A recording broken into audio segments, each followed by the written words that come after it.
¿Se oye? Buenas tardes. Esta mañana comenzaban las jornadas, las segundas jornadas de la psicología en la escuela infantil, que llevan por título Comunidad Educativa desde el primer ciclo de infantil. Y nuestra compañera Raquel Benedito hacía referencia al proverbio africano: para educar hace falta la tribu entera. Esa educación a la que hacemos referencia, la educación del niño, no es una responsabilidad individual de las familias, ni tampoco de la escuela como una institución educativa formal. La educación es una responsabilidad comunitaria, de la sociedad en su conjunto. Todas y todos formamos parte de esa comunidad educativa, de la sociedad en su conjunto. Los y las profesionales de la psicología educativa también formamos parte de esa comunidad y como integrantes de ella tenemos la responsabilidad de aportar nuestro buen hacer. Así que centrándonos en el acompañamiento que como profesionales podemos hacer a cada uno de los ámbitos y agentes educativos, podríamos definir las funciones propias del psicólogo infantil y con ayuda de Inma y Begoña ver qué podemos aportar desde ambos entornos. Begoña Inchaurraga es psicóloga del Gabinete Psicopedagógico Municipal del Ayuntamiento de Sagunto, con amplia experiencia dentro del ámbito de la psicología educativa, con niños y niñas, con familias, en coles. Gracias por estar aquí. Y también tenemos a Inmaculada Alventosa, secretaria del grupo nuestro de trabajo Psicología en la Escuela Infantil del Colegio Oficial de Psicólogos, licenciada en Psicología por la Universidad de Valencia, máster en Terapia de Conducta de Invesco, especialista en Psicología Educativa desde el primer ciclo de 0 a 3 años hasta la última etapa, de secundaria obligatoria, con amplia experiencia como ponente en diferentes charlas, tanto en escuelas de padres como en otros ámbitos relacionados con la infancia y adolescencia, y es titular de un gabinete privado en Valencia. Gracias por estar aquí y por todo el trabajo de preparar. Bueno, pues vamos a ver las aportaciones de la psicología en la comunidad educativa, que es nuestro trabajo, y vamos a ver las funciones del psicólogo infantil. Una de las funciones es alzar la voz de la primera infancia. Una educación comunitaria y democrática empieza por escuchar a la infancia y reconocer su papel activo en dicha comunidad educativa. El psicólogo y la psicóloga pueden ayudar a dar voz a la primera infancia a partir del conocimiento de la psicología humana desde el nacimiento, y asimismo puede acompañar a los diferentes agentes educativos en el desarrollo empático y la escucha activa a los niños y niñas. Pondríamos así la psicología al servicio del niño y de la niña. Inma, tú que conoces la primera infancia desde tu experiencia en el área de infantil, una comunidad educativa abierta a la escucha a la primera infancia, ¿a qué crees o a qué modos de expresión por parte de los niños y niñas debería estar abierta? Teniendo en cuenta que estamos hablando de... Lo he puesto, sí. Teniendo en cuenta que estamos hablando de 0 a 3 años, lógicamente hay muchos niños que no hablan mal, pero no solamente con el lenguaje verbal es con el que se puede expresar ellos. Como dice Loris Malaguchi, en su poesía, la de los 10 lenguajes del niño, ¿vale? Hay muchas maneras en que el niño se puede expresar. Se puede expresar cuando llora, se puede expresar cuando juega, la manera de jugar, se puede expresar cuando se está, decimos que es un niño que se está comportando mal, y ese comportamiento está expresando algo, cuando está pasivo, cuando está de muchísimas maneras. Entonces, hay que saber comprenderle y, como ha dicho antes Cristina, sobre todo aplicar nosotros la escucha activa, que la escucha activa no solo implica el sentido de oír, sino todos nuestros sentidos como educadores, como psicólogos, como para ver qué nos está queriendo decir ese niño, cómo nos está hablando. Y esta comunidad educativa abierta a la escucha a la primera infancia, ¿qué aspectos se tendrían en cuenta? ¿O cuáles serían las demandas y necesidades que debería cubrirse en esta etapa educativa? Vale, pues...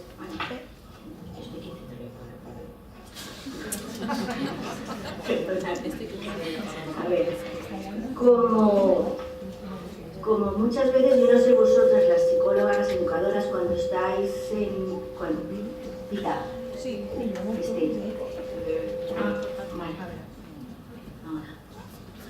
A ver, cuando estáis en la escuela infantil y viene algún papá o mamá, pues siempre decís, sentados aquí veréis el mundo desde la perspectiva de vuestros hijos, porque claro, ver el mundo desde nuestra perspectiva, perdemos la perspectiva de ellos.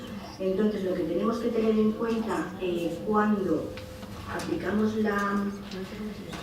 hablamos de estos niños es la importancia de esa etapa, primera etapa de 0 a 3 años, que no solamente es que va creciendo, que va aprendiendo, sino que todo eso es lo que va a confirmar, como se decía esta mañana, su futuro.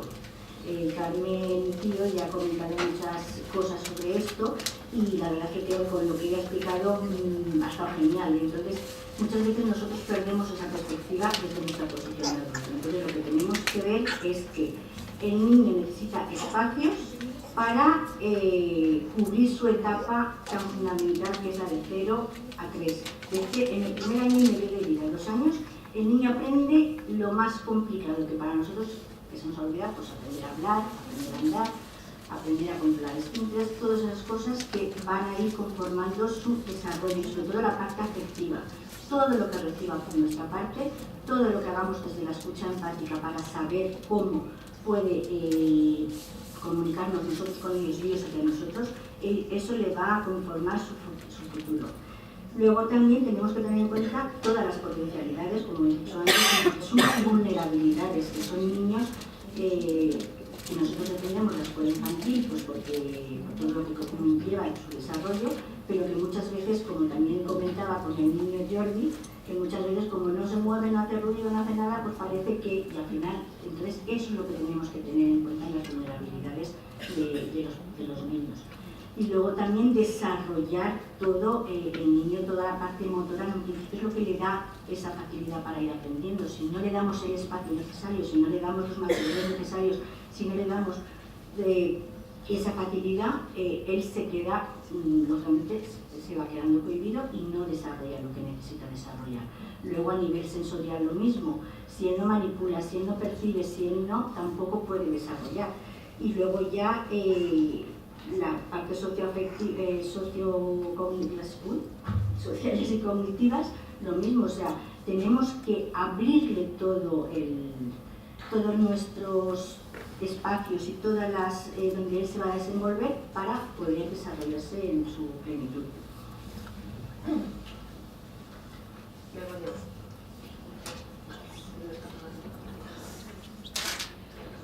Begoña, ¿de qué forma se fomenta la participación de la infancia desde aquí, del Ayuntamiento de Sagunto? Bueno, buenas tardes. Yo trabajo en un gabinete psicopedagógico como técnica municipal y voy a hablar de un ámbito más amplio que lo que es la escuela infantil y la familia. Es decir, vamos haciendo en contextos de más pequeñitos a más grandes, la familia, la escuela infantil y bueno, y luego estamos dentro de lo que es un municipio, una ciudad y un planteamiento más amplio. Como técnica municipal, en estos momentos se está iniciando. Me iba a extender más, pero no me voy a extender porque lo ha contado Salvador un poco. Si no nos ha pasado ya, nos lo han dicho todo. Entonces, bueno, aquí en Sagunto en estos momentos también estamos iniciando un plan para la infancia y la adolescencia. ¿Qué significa ese plan? Bueno, pues tener el punto de vista de esa infancia a la hora de planificar municipalmente programas, planes y dar respuesta a necesidades. Desde el punto de vista de esa infancia. Entonces, para realizar ese plan tenemos que desarrollar una metodología que sea fiable. No vamos a decir los técnicos qué se necesita. Tenemos que dar voz a esa infancia y ahí tenemos el gran reto, que esa voz realmente la demos y que se acoja bien. En esto estamos en un momento muy inicial, se está trabajando, se está iniciando en la apertura para acoger esa voz primero en el ámbito educativo. Se está recogiendo en edades que no son las de 0 a 3 años, se está recogiendo en una etapa de primaria y de secundaria. Claro, esto va a dar voz y va a dar, vamos a detectar necesidades de un espectro de la infancia, pero nos vamos a quedar cortos en cuanto a esa primera etapa y ahí vamos a tener que tener imaginación y tenemos que tener en cuenta lo que acaba de comentar Emma, de cómo escuchar a esa primera infancia, porque claro, no es muy fácil siempre hacer evaluaciones, diagnósticos en primaria y secundaria, porque claro, los niños hablan, les preguntamos, dicen, y también podemos hasta incidir en lo que queremos que digan. Entonces ahí Eso está claro, lo tenemos claro. Pero ¿cómo escuchamos lo que necesitan los niños? Y ya no me voy a referir solamente de 0 a 3 años, me refiero también a la segunda etapa de 3 a 5 años, que ya hablan, pero que la escucha en lo que hablan también es muy diferente. ¿Cómo tenemos que escuchar?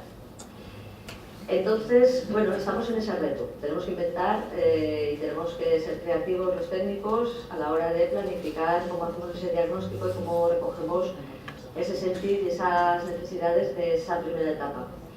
Pero bueno, a nivel municipal se está iniciando, hay ilusión en hacer este plan pensado para la infancia y la adolescencia. Y por comentar un poco más, porque eso sí que nos han dicho antes, ¿de dónde vienen estos planes para la infancia? Bueno, pues vienen de una iniciativa de UNICEF que lo que pretende es impulsar el desarrollo del convenio de los derechos del niño y de la infancia en el ámbito municipal. Entonces, para eso UNICEF crea lo que son las ciudades amigas de la infancia como redes donde de alguna manera se impulse el que se apliquen los derechos de la infancia. Entonces, los municipios o ciudades que quieran participar de esa red y quieran ser ciudades amigas de la infancia tienen que cumplir unos requisitos. Uno de ellos es elaborar un plan, y para ello tiene que crear mecanismos de participación, y uno de ellos es el Consejo Municipal de la Infancia, que la infancia está representada a la hora de hablar de planes municipales, y no solamente estamos hablando de educación en cuanto a escuelas, propuestas educativas propiamente dichas, sino planificaciones urbanísticas, planificaciones culturales, planificaciones deportivas, teniendo una perspectiva muy transversal y donde todos los ámbitos municipales se impregnen de esa sensibilidad hacia qué ciudad queremos crear para que la infancia y la adolescencia puedan tener, se pueda decir que atendemos a los derechos fundamentales. Y no solamente son los de protección, sino los de dar voz y respetar a esa infancia y a esa adolescencia como derechos activos, o sea, como personas activas en el planeamiento de la ciudad. Porque hasta ahora siempre había una actitud muy proteccionista, de proteger, de dar respuesta a las necesidades, y aquí va más allá. Yo creo que ya.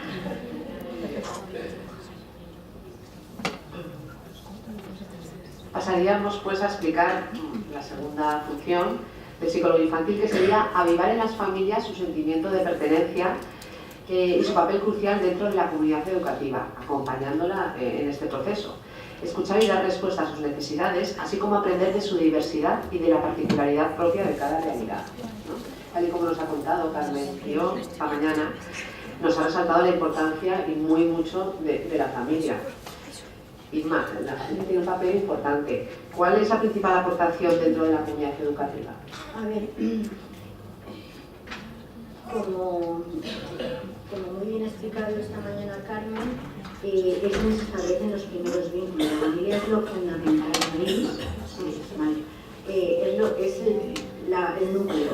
Y a partir de ahí se establecen los vínculos, las primeras relaciones sociales entre todos, las primeras manifestaciones afectivas. Entonces, nosotros como psicólogos lo que tenemos que hacer es el acompañamiento a las familias, que sean ellas las que nos muestren sus necesidades y, como decía muy bien Carmen, o sea, no darles la solución, sino porque las situaciones son diferentes, tú actúas de una manera y ellos pueden actuar de otra, pero si darles esa opción a la reflexión y a partir de ahí retomar la situación y ver cómo puede ir funcionando. Y sobre todo nosotros mantenernos a su lado, pero sin ser ni invasivos ni intrusivos, de dejarles ese espacio que ellos necesitan. Primero pues para afianzar esa nueva etapa que están viviendo como padres, como madres, como abuelos,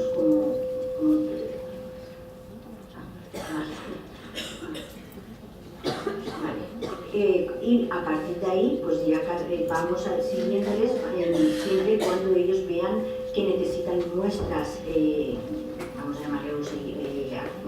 formación, nuestro acompañamiento, pero sin nosotros ser sobre todo inclusivos ni directivos.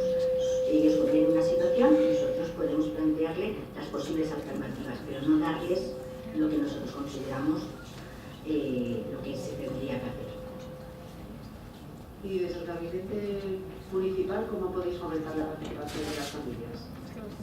Bien, yo después de lo que he escuchado esta mañana, ya me han surgido interrogantes de si lo que estamos haciendo lo estamos haciendo bien o no.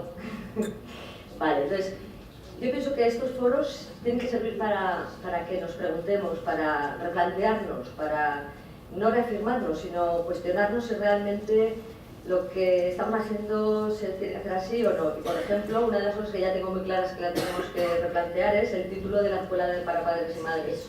Eso ya lo tengo clarísimo.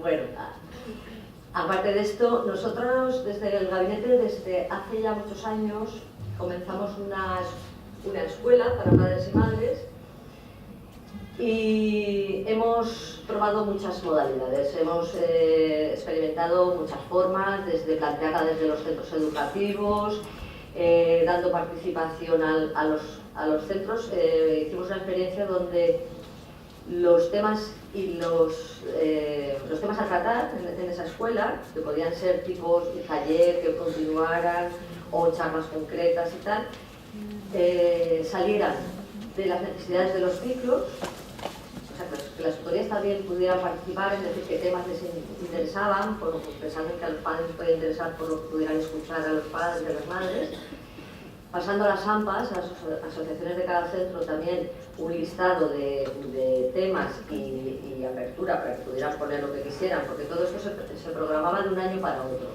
Entonces, que la gente dijera lo que quisiera y así nos diera tiempo a nosotros a preparar para el año siguiente sacar una programación adaptada a las necesidades. Pensábamos que era una forma de dar participación y poder tener una participación buena. Pues tampoco. Entonces, en estos momentos estamos replanteándonos mucho cómo hacerlo, porque realmente hemos observado que la participación de los padres y las madres tiene que venir desde abajo. Es decir, los modelos participativos ya nos estamos planteando, yo creo que no solamente en el ámbito educativo, sino en el ámbito político-social, donde tiene que surgir desde abajo la necesidad, donde se tiene que crear el clima de confianza y diálogo, donde en este caso las familias tengan un sitio, y eso también lo hemos escuchado antes, donde puedan expresarse con tranquilidad, donde no voy a un sitio donde otro sabe más que yo y me va a decir cómo se tiene que hacer. Entonces, en esos modelos, aunque los abrimos mucho a la hora de participación, del que nos digan temas, nos digan cosas que se necesitan, pero siempre está en ese modelo donde yo voy a enseñar a... Entonces, eso nos lo estábamos replanteando ya. Y hoy, aquí lo hemos escuchado también, replantearnos continuamente el trabajo, porque como psicólogos y psicólogas, la demanda que se nos va a hacer muchas veces es justamente lo que no tenemos que hacer. Y eso es lo que hemos hablado hoy, ¿no? Y entonces cuesta mucho, es más fácil a veces dar una receta y dar una charla donde esto es lo que hay que hacer y ya está. Y el que lo haga así lo hará muy bien y el que no, pues ya lo veremos más adelante. Entonces, el que nos replanteemos el trabajo de otra forma nos puede costar, pero sí que hay que replantearlo, porque es que si no, no tiene, tampoco encontramos la respuesta que queremos. Entonces, bueno, estamos en esto, en el replanteamiento de qué hacemos con las escuelas para padres y madres, cómo las vamos a replantear. El tema de la participación, hay que tocarlo, hay que replanteárselo, hay que crear lugares y foros de participación, pero desde la escuela hasta de las dependencias municipales, hasta lugares donde la gente pueda estar, reunirse. El tejido asociativo hay que tocarlo, ha tenido una época, el tejido asociativo en determinadas épocas en la ciudad ha tenido mucho peso político y de implicación y de gestión municipal. Las asociaciones han tenido mucho peso en determinados momentos y muchas veces han logrado muchos avances a la hora de crear lugares y entornos educativos. últimamente todo eso hay que reavivarlo, porque sí que se ha vivido una época donde como que estaba todo hecho. Entonces yo recuerdo aquí en mi pueblo que determinadas asociaciones tenían una labor muy importante a la hora de prestar espacios y lugares donde la gente por las tardes acudía, hacía cosas, hacía actividades, y luego se ha pasado una época como que todo eso se ha perdido, porque también la institución ha absorbido mucho de eso. Entonces, desde el ámbito municipal, desde la gestión municipal, también hay una oferta, hay una sobreoferta muchas veces, pero de la cual se ofrece desde arriba, pero no la ha generado el tejido asociativo. Entonces, hay mucha cosa, pero se participa poco. O se participa, por ejemplo, pues tenemos cine para jóvenes, cine para tal, pero van poquitos aquí, van poquitos allá. Yo creo que hay que mover más la participación y la gestión de esas actividades desde las asociaciones, desde los movimientos de la escuela abierta, el replantearnos los contextos de las escuelas, cómo se abren al barrio, cómo se dialogan con el barrio. Y recientemente habéis hecho una encuesta, ¿no? Padres de niños Sí. de 0 a 3 años. Bueno, eso fue un tanteo por detectar un poco, por oírles, porque desde luego en el gabinete psicopedagógico, como no trabajamos en las escuelas infantiles, porque nosotros estamos en colegios de primaria con el segundo ciclo de infantil. Pero lo que es el primer ciclo no estamos, solamente en cuestiones muy puntuales de detección de necesidades educativas cuando hay que hacer dictámenes de escolarización. Entonces dijimos, bueno, vamos a tantear un poco, a preguntar a los padres a través de una encuesta, pues qué cosas, por qué motivos llevan a sus niños a la escuela, de 0 a 3 años, qué cosas son importantes para ellos. Hicimos una muy modesta, una encuesta muy modesta, pero que sí que muy actual porque se hizo en noviembre. Y bueno, si queréis así rápidamente os comento, pero hay dos aspectos que son curiosos. Vale.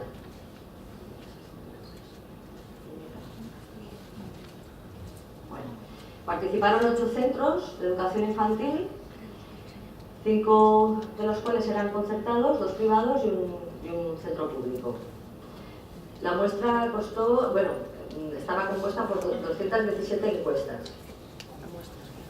Bien, se les preguntaba, es una encuesta que se les pasó con la colaboración, bueno, y aprovecho para dar gracias aquí a todas las personas que estén aquí de las escueletas infantiles de Sagunto y Puerto, porque todo el mundo ha participado y nos han ayudado a pasar a las familias las encuestas, ¿vale? Bien, una de las preguntas les decíamos qué motivo tenían para llevar a los niños, a sus hijos y a sus hijas a la escuela infantil.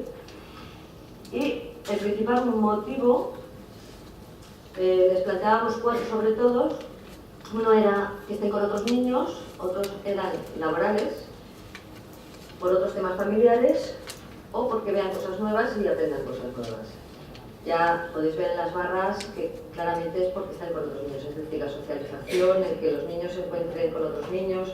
Hoy en día, como ha comentado Carmen esta mañana, las familias no son numerosas, entonces muchos niños para estar con otros niños pues necesitan espacios, porque si no en casa no conocen el estar con otros niños. Veis que es un 73%, es decir, que es un motivo fundamental. Vale, y luego les preguntábamos sobre distintos aspectos. Os los voy a nombrar antes de que veáis las barras, porque los he puesto en orden, que más importante al menos. ¿Qué aspectos son importantes para las familias a la hora de elegir una escoleta infantil? ¿Vale? Entonces, los aspectos eran que tuvieran espacio para juegos, que tengan material educativo, que tengan espacio para sueño, para no dormir, que la localización del centro, cerca de su domicilio, que tengan espacios ajardinados, que tengan un mobiliario adecuado, el proyecto educativo del propio centro, qué proyecto tiene, qué metodologías se utilizan, el número de profesionales, la flexibilidad horaria y, bueno, el de proximidad al domicilio, que es lo mismo que el espacio, la localización del centro. Vale. El primero, el proyecto educativo. Nunca nos lo hubiéramos imaginado. Siempre pensamos que los padres y las madres, cuando eligen un centro, es por otras cosas. De hecho, el proyecto educativo, si se lo leen, lo preguntan, lo pasan de boca a boca, lo traducen con las experiencias de otros padres y de otras madres. Pues sí, pues allí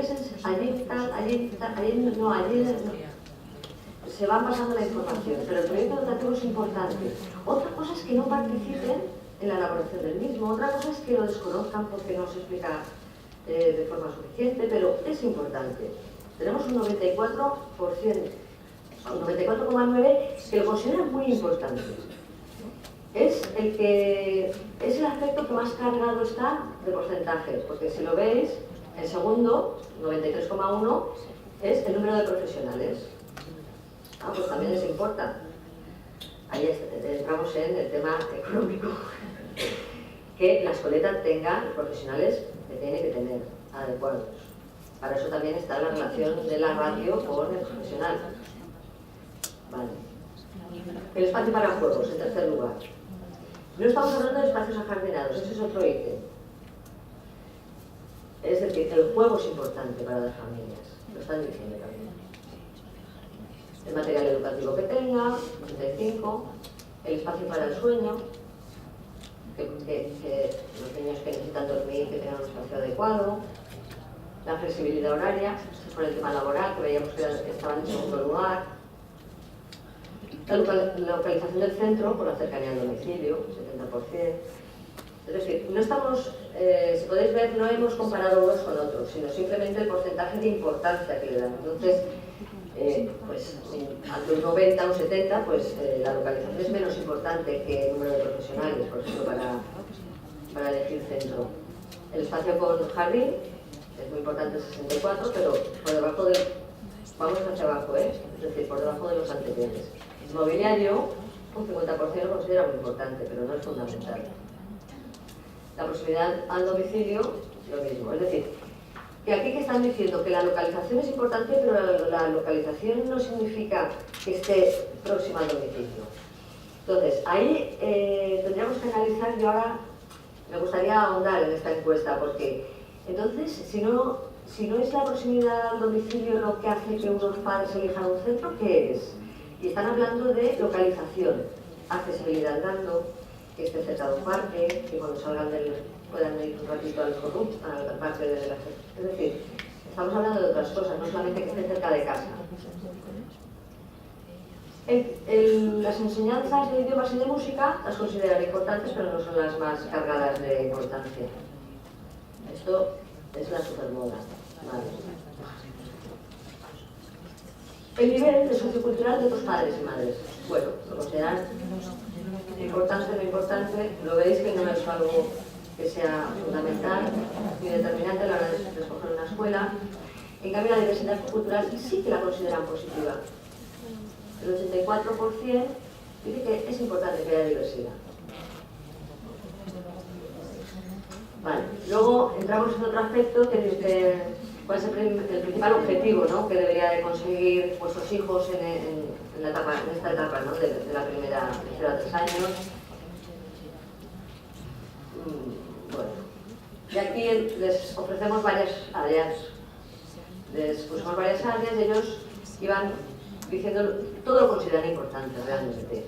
Pero nos llamó la atención que lo menos importante son los aprendizajes, propiamente dicho, lo que llamamos el aprendizaje instrumental con intencionalidad.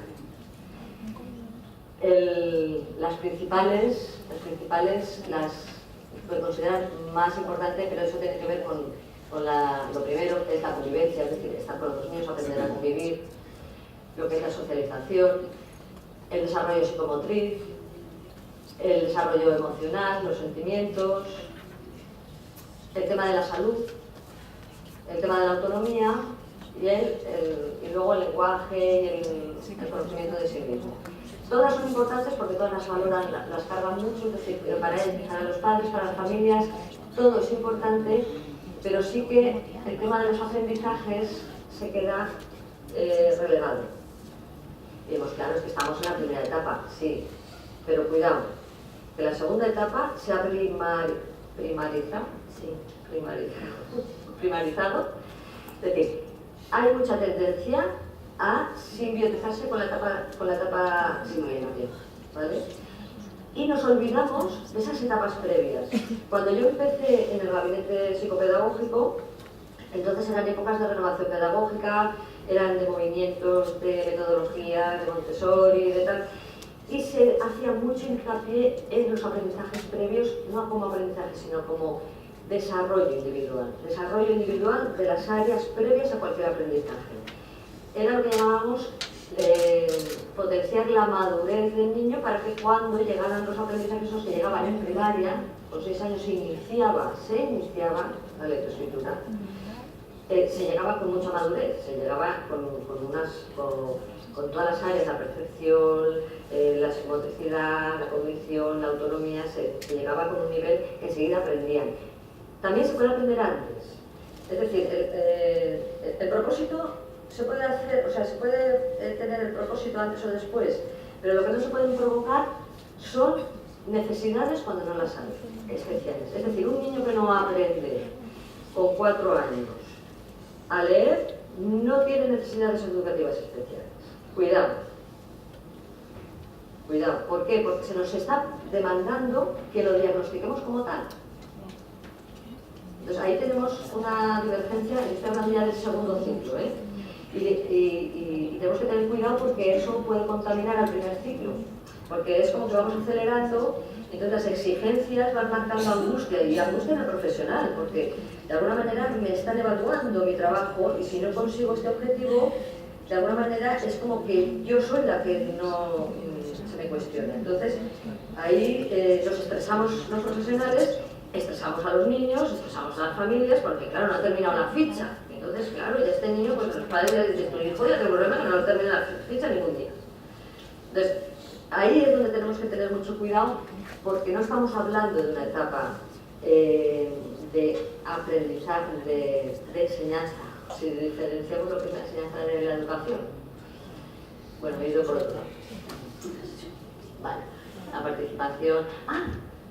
Mira, los padres dicen que quieren participar. El 97% dice que es muy importante la participación en los proyectos del centro. Proyectos. Que quieren reuniones informativas, les gustan las reuniones informativas. Cuanto más pequeños, más avidez tienen de participar. Eso está comprobado. En los colegios de primaria, cualquier actividad que se plantea para infantil, la participación de las familias es mucho mayor. Y bueno, de qué les gustarían las charlas y tal. Esto es un tanteo pues, sobre desarrollo, sobre todo. Sobre desarrollo, algo de comportamiento y lo de menos lo de las inteligencias múltiples. Eso no sé a quién se le ocurrió. Bueno, es orientativa, pero está interesante.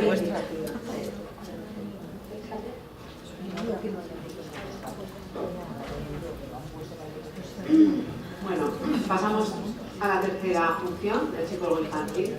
Ser parte activa y apoyar un nuevo concepto de escuela permeable y parte indisoluble de la comunidad educativa.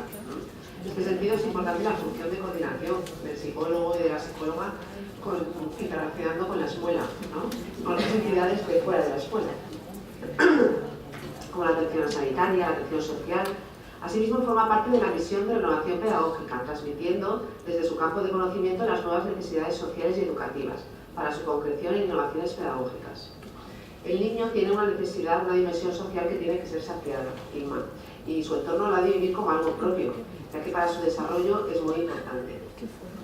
¿De qué forma puede ayudar el psicólogo o la psicóloga en el diseño de un modelo de escuela permeable, sacando fuera, buscando entrar?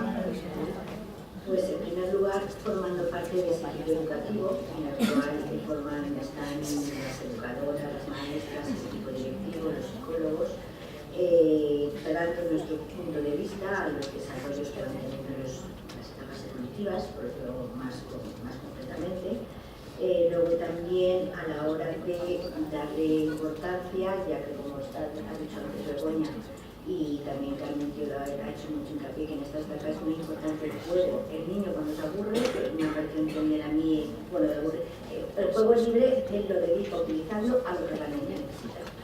Y muchas veces nos empeñamos en marcarle los tiempos, aunque sean chiquititos, hay que dirigirlo, como decía ella, pero luego darle esa opción que él vaya haciendo. Y los encasillamos tanto que muchas veces no les damos esa opción a que ellos jueguen a lo que en ese momento a lo mejor necesitan, ¿vale? Luego también los ritmos de los sueños, como decían estaban los papás de Sagunto, pues que hacen dar mucha importancia a los momentos, a los espacios para el sueño, a los espacios dentro de la escuela para también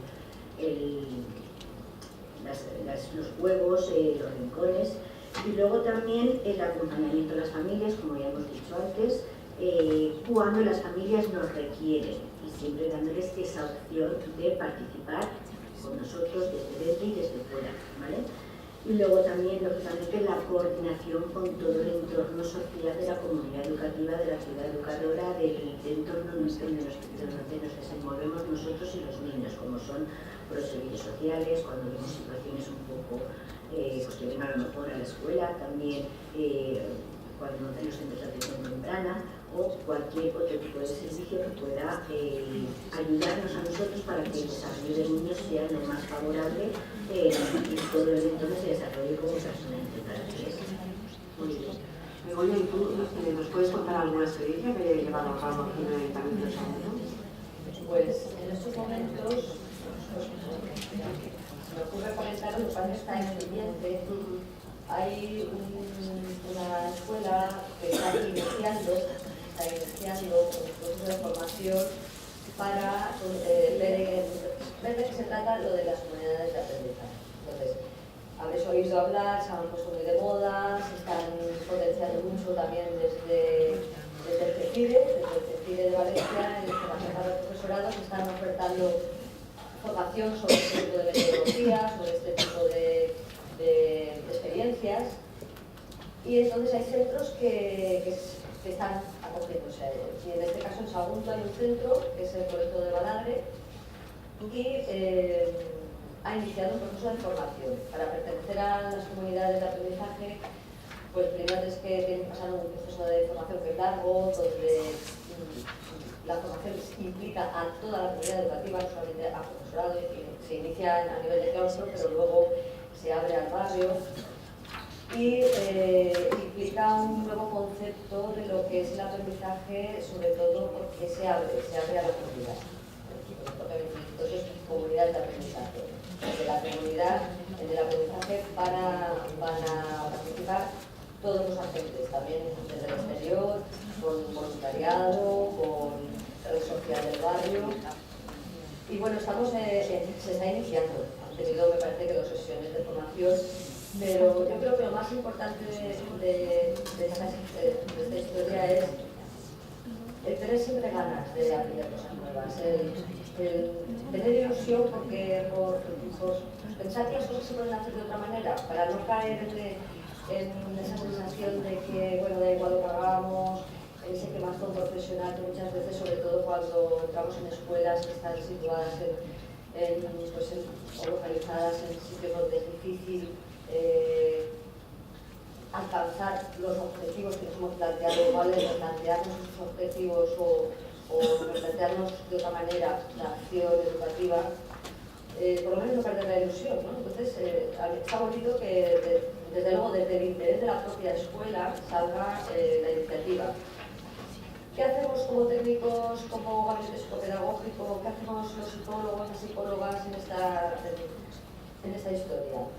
Potenciar que somos, potenciar, impulsar, es decir, yo creo que es importante dinamizar estas cosas. Dentro de los centros, a ser posible, dinamizarlas, apoyarlas, impulsar cualquier idea, y fuera de los centros ya a nivel como técnicos municipales, pues desarrollar planes o de alguna manera investigar sobre nuevas experiencias para poder desarrollar y aplicar y ofrecerlas y enseñarlas.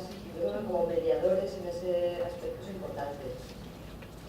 Os encontráis necesidades y ¿qué necesidades os encontráis a la hora de asesorar en las nuevas metodologías en los centros? Bien, Hay nosotros las dificultades.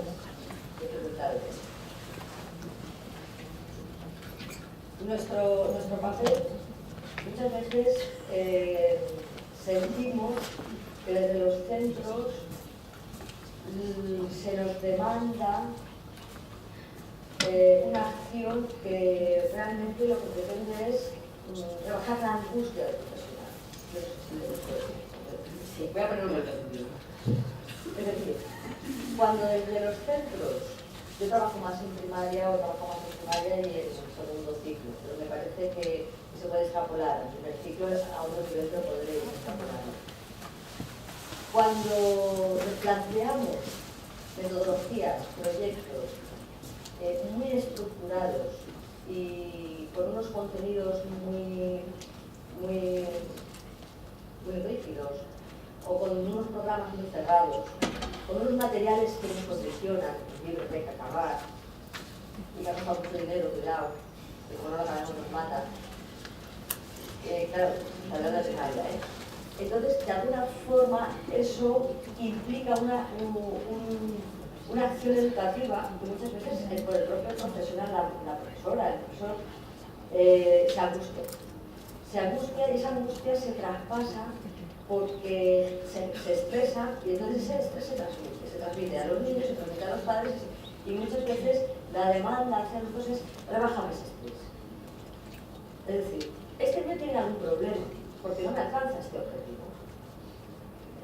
La demanda de una evaluación y un diagnóstico para relajar la angustia que se genera al no poder, por un mal funcionamiento, pero no personal, sino de estructura, de organización. Yo pienso que muchas veces si nos planteáramos unas metodologías más globales, más abiertas, menos restrictivas, unos materiales distintos, que nos dieran mayor flexibilidad, unas metodologías que donde la diversidad se convirtiera en normalidad. Entonces, la diversidad no sea algo que hay que tratar, sino la diversidad es normal. Normalización de la diversidad, sobre todo cuando estoy hablando de cosas que no son deficiencias. Mi pregunta es, ¿cuántos niños operativos están saliendo últimamente? Ahí tendríamos, Begoña, que concienciar a las nuevas generaciones de psicólogos, que no estamos solamente para detectar dificultades, sino a lo mejor para otras. O porque es que es muy fácil que abastarse, porque claro, cuando un niño no va, entonces muchas veces nos vemos inmersos en una exploración que nos vamos a pensar que, bueno, vamos a ver, pero ¿qué estoy explorando? Vamos a ver, ¿de qué edad estamos hablando? Entonces, ahí tenemos que tener mucho cuidado para no aplicar una forma rígida a la evaluación. Por ejemplo, las escalas de desarrollo son importantes, porque nos dan una guía, pero no pueden sujetarnos como si fuera un corset, porque entonces nos generan ansiedad y además a los padres les generan ansiedad. Yo eso he aprendido con mi experiencia. Al principio de los años primero, yo a los padres les daba escalas de evaluación, escalas de desarrollo. Pues la autonomía personal, a los 4 años hay que hacer esto. Y llegó un momento en que dije, no doy ninguna, porque generaba muchísima angustia, porque luego estamos hablando de que los niños en estas edades, sobre todo las primeras edades, unos meses tienen mucha diferencia entre unos y otros, y cada uno lleva su ritmo, que hay muchas diferencias en el ritmo del desarrollo, que cada uno tiene unos tiempos diferentes, y entonces ¿cómo estamos aplicando una escala donde dicen que a los 6 la vida por tal? ¿La conocéis? Entonces, donde estamos hablando de meses y todo, de 6, a los 2 años y 3 meses, viene bien para hacer una evaluación, pero una evaluación cuando vemos que hay carencias significativas, cuando hay deficiencias, si no diagnosticadas, que hay desniveles donde veamos que sí que tenemos que intervenir. Pero no, lo que tenemos que tener cuidado es que eso sea de aplicación pedagógica en el aula normal, que no sirva de guía, porque entonces eso nos encorseta y todo niño que no siga en ese ritmo se convierte en un niño que tiene problemas. Entonces, depende de la metodología, un niño inquieto se puede convertir en un niño hiperactivo. Dependiendo de la metodología y de cómo nos planteemos una disposición del aula, si yo tengo un aula donde están todos estoy hablando del segundo ciclo porque es donde yo me manejo más. Entonces son todo mesas y sillas, el niño que se levanta mucho va a ser un problema, porque no. Ahora, si tengo un rincón donde hay unas colchonetas o hay moquetas y pueden jugar, entonces estar en la moqueta y al mismo tiempo pueden estar en mesa, ese niño me va a producir menos estrés, por lo tanto voy a ver menos problemas. Entonces muchas veces es la percepción que podamos tener subjetiva de qué es un problema. Entonces, bueno, yo son interrogantes porque aquí estamos todos en la historia. Muy bien. Bueno, pasaríamos a mirar la cuarta función, ampliar la mirada de la administración, abriendo su foco de atención en los diversos agentes educativos y teniendo en consideración la aportación específica de la primera infancia a la comunidad educativa. Para ejercer su papel crucial en la comunidad educativa, la administración precisa abrirse a una escucha atenta a la voz de la ciudadanía. En este sentido, Salvador, con su conferencia, también lo ha resaltado. Así como a conocer diferentes instituciones y procesos educativos formales y no formales. Es la administración la encargada de su dinamización, fomentando la participación activa de todos los agentes. Además, tal y como se lee en los derechos del niño, el artículo 18 dice que es responsabilidad primordial de padres y madres la crianza de los niños y es deber del Estado brindar la asistencia necesaria en el desempeño de sus funciones. El artículo 27 nos dice que todo niño tiene derecho a beneficiarse de un nivel de vida y desarrollo adecuado y es responsabilidad primordial de padres y madres proporcionárselo. Es obligación del Estado adoptar medidas apropiadas para que dicha responsabilidad pueda ser asumida. Y el artículo 31 nos dice que el niño tiene derecho al esparcimiento, al juego y a participar en actividades artísticas y culturales. ¿Cómo crees tú que puede ayudar el profesional de la psicología en este cometido? ¿Qué le pedirías a la administración? Pues yo le pediría que todos los gabinetes municipales de arquitectos metieran un psicólogo para estructurar los espacios, como decía al principio de esta ponencia. Cuando decimos siéntate en la silla del tamaño de tu hijo y verás con ojos de tu hijo cómo se ve el mundo, pues en los parques, por ejemplo, pasa lo mismo. Está todo, o sea, de 0 a 3 no existe. Todos a partir de 3, porque incluso para más mayores, los columpios, todo el mobiliario urbano y los mismos semáforos, lógicamente, están a una altura muy superior, los colores, las señales de tráfico, todo ese tipo de situación que el niño luego va aprendiendo con la seguridad vial, que viene policía al centro, que ahí estaríamos hablando de la permeabilidad de la escuela, pero en el día a día el niño no ve en la ciudad que sea accesible para él.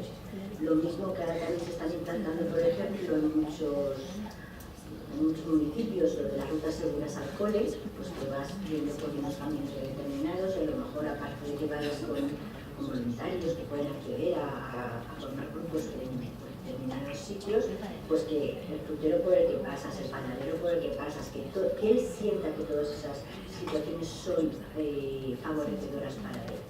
Luego también estaría que los espacios para ellos no estuvieran limitados. Como decíamos al principio, sus necesidades motoras tienen que aprender a levantarse, tienen que practicar, tienen que cogerse de espacios, primero que no se hagan daño, porque una alambrada, por ejemplo, puede estar oxidada y entonces puede hacerse daño. Y todo eso para que a él le dé esa opción y no se sienta vamos a llamar castrado o demasiado restringido de que no toques esto, no subas aquí, o es con cuidado, porque no está adecuado para él. Los transportes públicos lo mismo, en los autobuses, que tengáis niños pequeñitos veréis que subir un carro en autobús es casi una odisea.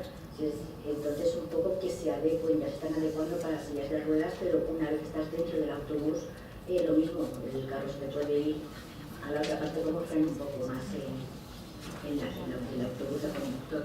Y los espectáculos, también hay muchos teatros de guiones y todo, pero de 0 a 3 es verdad que el niño se pierde, primero porque a lo mejor entras en un teatro de niño y a lo mejor está oscuro y el niño ya le da un poco de miedo, entonces muchas veces esas situaciones son las que le generan y no caemos en la cuenta de que al niño le puede generar angustia. Luego también, si todo esto se modifica, se cambia, se adecua, al niño le das lo que definimos todos nosotros como su autonomía. Él sabe Él es capaz de, con lo cual se generarían muchas menos inseguridades y generaríamos, pues eso, a la vez, niños capaces de, ¿vale?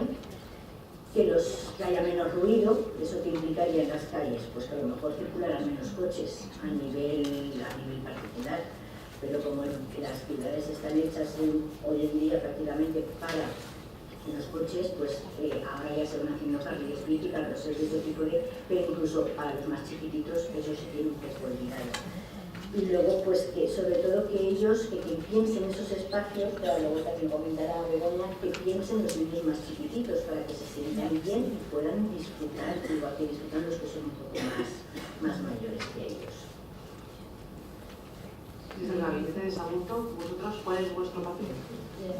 Yo un poco me referiría otra vez a los planes municipales.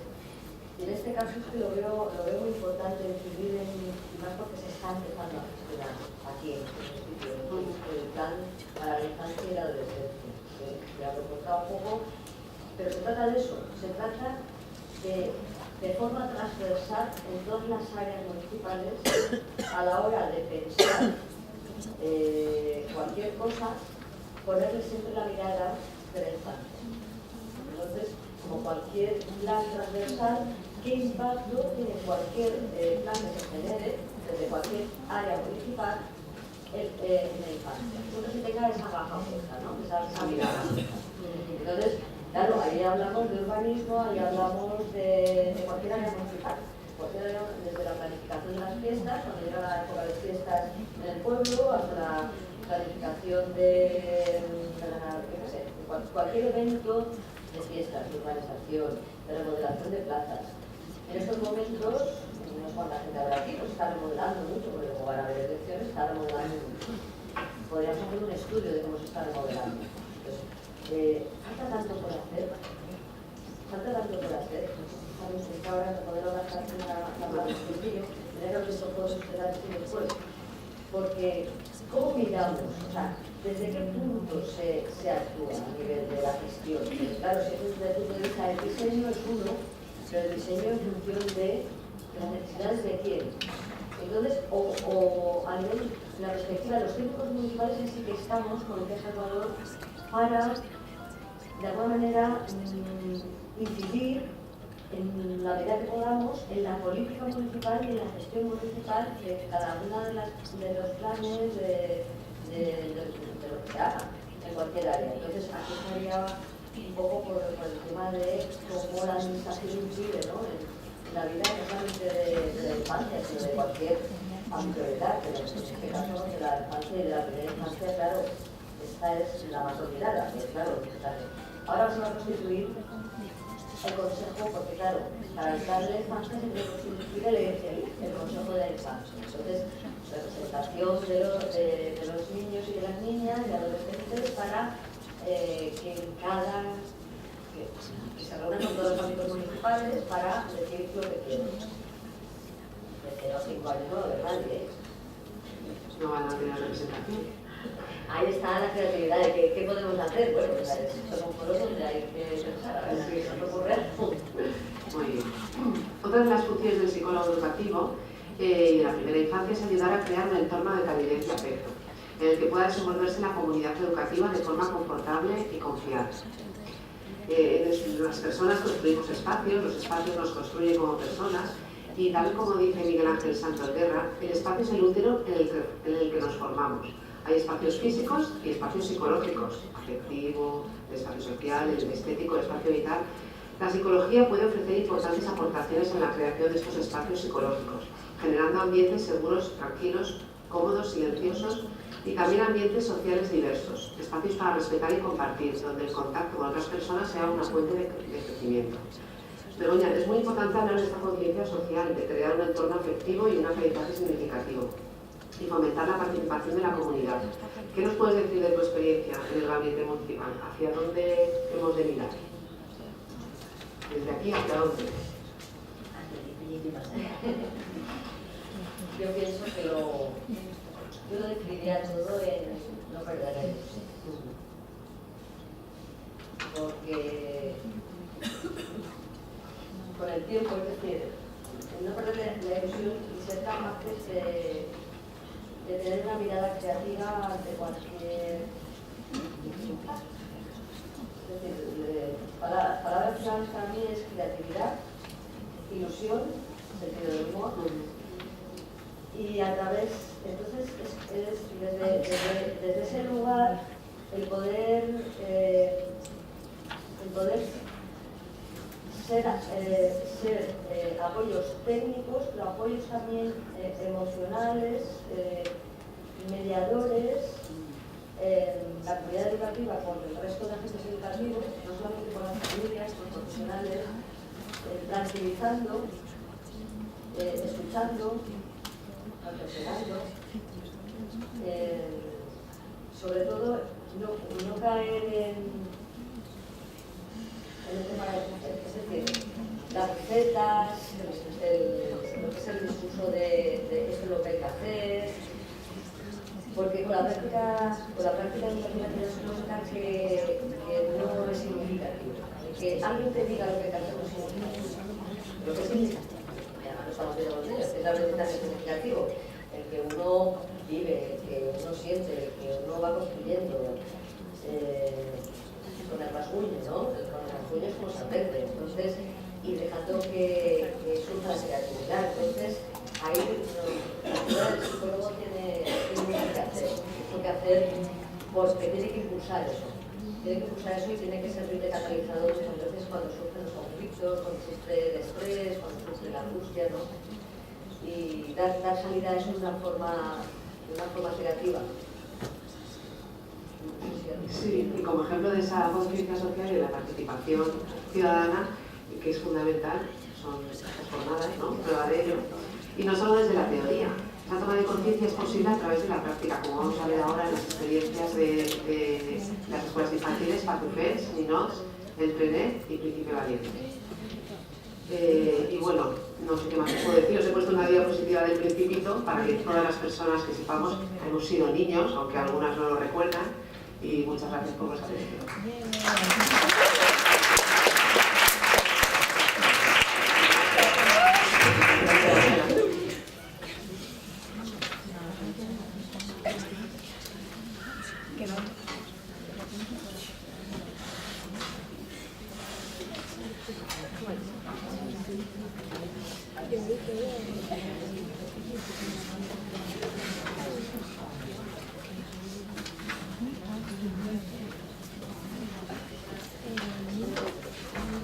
Hola. Hola. Perdón, que a lo mejor tenéis preguntas, sí. Enseguida nos queríamos ir. ¿No? Bueno, ¿queréis preguntarnos algo? ¿Nos están diciendo que describe las experiencias? Ahora, venga. Yo suelto el micrófono, sí. No, sí, porque se tiene que ir la compañera. Si a ver, era más que una pregunta, era una puntualización respecto a la encuesta del gabinete. Sí, que primero se agradece que a las escuelas infantiles nos preguntéis cosas porque realmente siempre estamos como muy al margen sí, porque entre que ni somos privadas ni somos públicas ni todo lo contrario, es como que no somos obligatorias, pero sí, ¿verdad? Entonces primero agradecerlo. Y segundo, un poco puntualizar la encuesta porque realmente no nos hemos sentido muy reflejadas en las respuestas de los padres, o por lo menos lo que nosotros nos transmiten a lo largo de los años los padres no es lo que ha salido en esa encuesta. Entonces, creo que sí que, de cara a que realmente sea útil, porque creo que es una labor que realmente lo que busca es que sea eficaz, sí que creo que se deberían de modificar ciertas cosas a la hora de preguntar a los padres. En el sentido de, por ejemplo, nosotros acabamos mucho de que el 96% estén súper implicados en el proyecto educativo y nadie nunca, a lo largo de... Es que no se pregunta. 13 años, nosotros somos de la escuela infantil La Lluna de Sagunto y nunca nadie nos ha dicho, oye, vuestro proyecto educativo. Entonces yo supongo que eso se interpreta como la filosofía del centro, lo que pretendemos, lo que transmitimos o tal, pero creo que como proyecto educativo no está bien reflejado. Porque además se dejan muchas cosas fuera, porque el proyecto educativo además es como muy aséptico y muy formal. Y luego, por otra parte, también sorprende mucho que una de las cosas menos valoradas sean los aprendizajes, en detrimento de no sé, de la de la convivencia, adquisición de de la hábitos. adquisición de hábitos y tal, cuando por ejemplo nosotras hace un par de años empezamos a implantar la metodología Montessori en nuestro centro y nos planteamos implantarla al 100%. Y realmente los padres fueron los que nos dijeron que no, que las fichas son muy importantes y que es muy importante el que los niños aprendan los números y los colores y tener la prueba gráfica en casa de que ese libro se ha hecho y al final sí que lo implantamos, pero de una forma más light. Tenemos un aula Montessori en el que trabajamos diferentes áreas, pero seguimos manteniendo el libro de fichas porque nos lo pidieron los padres así. Entonces, un poco que igual a la hora de preguntar qué es importante, igual preguntar, priorizar, poner por orden qué es lo más importante para ti, sí que nos daría una imagen más relevante que decir es importante, porque claro que es importante que enseñe música y la convivencia y los hábitos, todo es importante si me lo preguntan directamente. Pero luego a la hora de elegir, yo creo que no refleja bien lo que los padres están buscando en los centros. No me ha contestado. Vale. ¿Ves? Esto ha provocado un tema de reflexión. A mí me provoca una reflexión y sobre todo una reflexión sobre el gabinete, qué acciones o qué cosas podemos hacer con respecto a las escuelas infantiles. ¿Vale? Es que yo creo que a la hora de participar, por ejemplo, que Sí. luego resulta muy complicado en primaria que los padres participen, en las escuelas infantiles es muy sencillo, porque Ya. todos tienen mucha ansiedad, Ya. y realmente, por ejemplo, nosotros hacemos charlas de lo como quieras llamar, las escuelas de padres o acompañamiento parental o como quieras, pero realmente sí que participan mucho y creo que la comunicación es mucho más fluida en estas etapas que luego más adelante. En la etapa de educación infantil, en el segundo ciclo, se participa muchísimo más que en primaria. Es decir, a medida que subimos, participa menos. Sí que es un tema pendiente el que tenemos en el gabinete psicopedagógico. Lo que pasa es que también a nivel de priorizar, siempre nos han priorizado, es decir, nuestra función, por lo que estamos homologados, sí, es para trabajar dentro de lo que es la primaria y educación infantil, segundo ciclo. Pero eso no quita que como gabinete municipal no podamos hacer cosas también en el primer ciclo. Bien. La encuesta, claro que se puede mejorar. Ha sido una cosa rápida, montada un poco como sondeo, y a la hora de corregirlas cuando nos hemos dado cuenta que se tenía que haber hecho, como has comentado, con parámetros. O sea, porque claro, si te pregunto, ¿esto es importante? Claro que es importante. Sí que podemos sacar que el porcentaje, porque era poco importante, muy importante y nada importante. Entonces, sí que hay factores que están como más poderosos, pero todos son importantes. He visto que las barras eran todas altas. Bien, y señalar también esa contradicción. ¿Por qué hay una contradicción? Y dentro de las familias, en la calle, hay una contradicción. Contradicción en la tendencia a la imposición, la competitividad, que hoy en día circula, lo de la excelencia educativa, ¿vale? Y la otra condición de que el niño disfrute, de que el niño juegue, de que esté bien. Creo que, por ejemplo, no estaba recogido en la encuesta el tener confianza, en que cuando es fundamental para ellos que cuando dejan a su niño y por primera vez lo dejan en manos de extraños, el que ellos se queden tranquilos de que su hijo va a estar bien. Y por ejemplo, eso es algo que por ejemplo a nosotros los padres sí que nos transmiten, nos quedamos tranquilos porque lo trajimos con mucho miedo y ahora nos vamos muy tranquilos y no nos acordamos en todo el día de él. Pues a la hora de hacer las encuestas tenemos que dar participación a los profesionales que estén trabajando. Ahí está, Por ejemplo, hacer una encuesta, desde un lado o desde otro lado, porque a vosotros sabéis más de eso. Pero una cosa te quería decir, porque has dicho que eres de la ayuda. Los padres igual, lo del proyecto educativo lo entienden más como una filosofía de qué va esta escuela infantil. Y en la calle se lo saben. Y justo, lo digo porque justamente el otro día yo vi una conversación, decía, estaban hablando, ¿y tú por qué le llevas a la ayuna? Que no era la ayuna, pues porque trabaja la metodología Montessori. A mí me chocó porque lo de Montessori ya, no sé, digo, ves, ya se está, las cosas que buenas vuelven. Y es decir, estaban hablando en un bar de la metodología Montessori unos padres y es que madres. hemos hecho mucha pedagogía.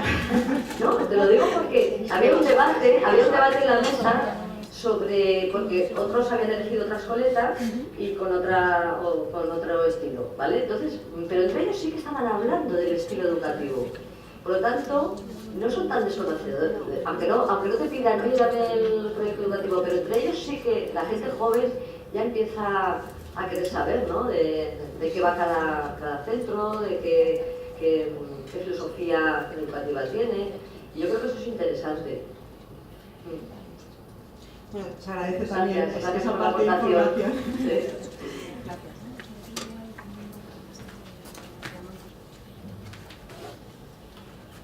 ¿Alguien quiere preguntar algo más?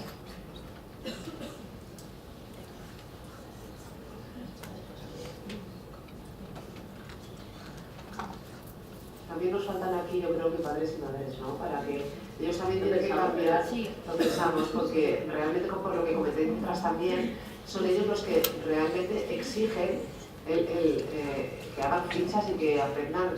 Cuando ha dicho de los aprendizajes, y vosotros lo decís, que son los padres los que demandan, ¿no? Que los niños salgan aprendidos y a veces escogen sí, el inglés y escuelas infantiles por contenidos así. También habría que concienciar a los padres y madres que en estas etapas no hay que quemar fases. Bueno, dejamos pasar las experiencias, pues, seguro que van a ser muy amenas. Gracias.